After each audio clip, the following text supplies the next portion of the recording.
The Internet in the year 2009. We send emails, make calls over the Internet, and discuss topics we take an interest in.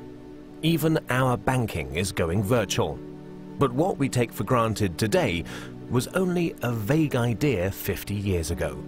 In order to understand how we got this far, let's go back to 1957, when everything began. Before 1957, computers only worked on one task at a time. This is called batch processing. Of course, this was quite ineffective. With computers getting bigger and bigger, they had to be stored in special cooled rooms. But then the developers couldn't work directly on the computers anymore. Specialists had to be called in to connect them. Programming at that time meant a lot of manual work, and the indirect connection to the computers led to a lot of bugs, wasting time and fraying the developers' nerves. The year 1957 marked a big change. A remote connection had to be installed so that the developers could work directly on the computers. At the same time, the idea of time sharing came up. This is the first concept in computer technology to share the processing power of one computer with multiple users.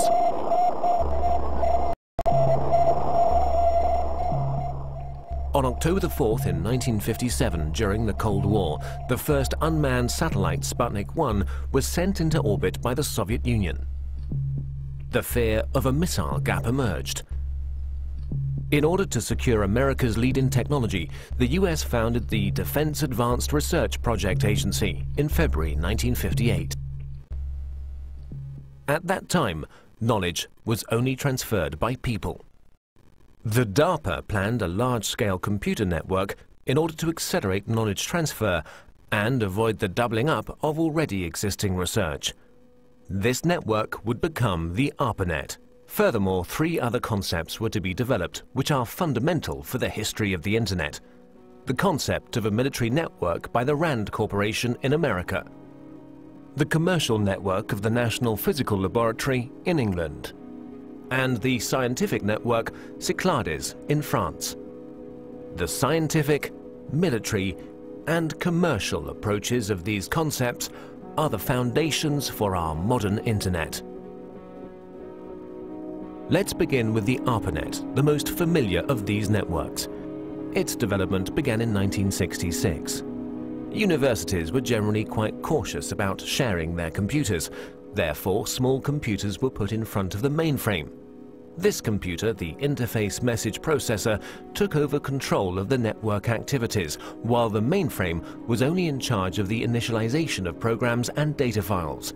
At the same time, the IMP also served as interface for the mainframe. Since only the IMPs were interconnected in a network, this was also called IMP subnet. For the first connections between the computers, the Network Working Group developed the Network Control Protocol. Later on, the NCP was replaced by the more efficient Transmission Control Protocol. The specific feature of the TCP is the verification of the file transfer. Let's take a short detour to England. Since the NPL network was designed on a commercial basis, a lot of users and file transfer were expected. In order to avoid congestion of the lines, the sent files were divided into smaller packets, which were put together again at the receiver. Packet switching was born.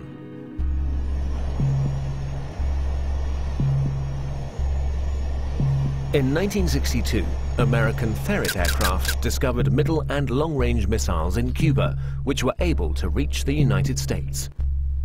This stoked fear of an atomic conflict. At that time, information systems had a centralized network architecture. To avoid breakdown during an attack, a decentralized network architecture had to be developed, which, in case of loss of a node, would still be operative.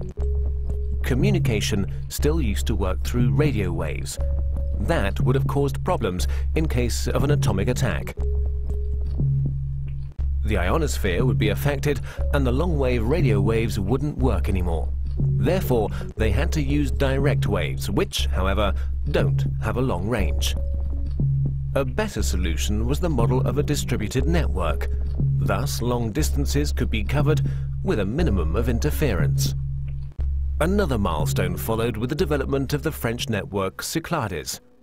Since Cyclades had a far smaller budget than ARPANET, and thus also fewer nodes, the focus was laid on the communication with other networks. In this way, the term Internet was born. Moreover, Cyclades' concept went further than ARPA's and the MPL's. During communication between sender and receiver, the computers were not to intervene anymore, but simply serve as a transfer node.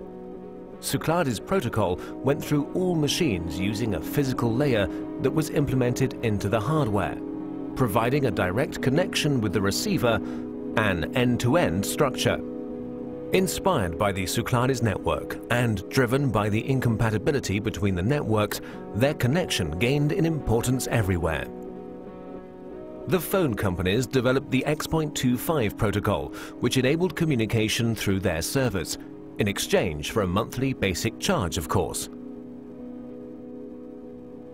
DARPA's transmission control protocol was to connect the computers through gateways. And the International Organization for Standardization designed the OSI reference model. The innovation of OSI was the attempt to standardize the network from its ends, and the channel's division into separate layers. Finally, the TCP assimilated the preferences of the OSI reference model and gave way to the TCP/IP protocol, a standard which guaranteed compatibility between networks, and finally merged them, creating the Internet. By February the 28th, 1990, the ARPANET hardware was removed, but the Internet was up and running.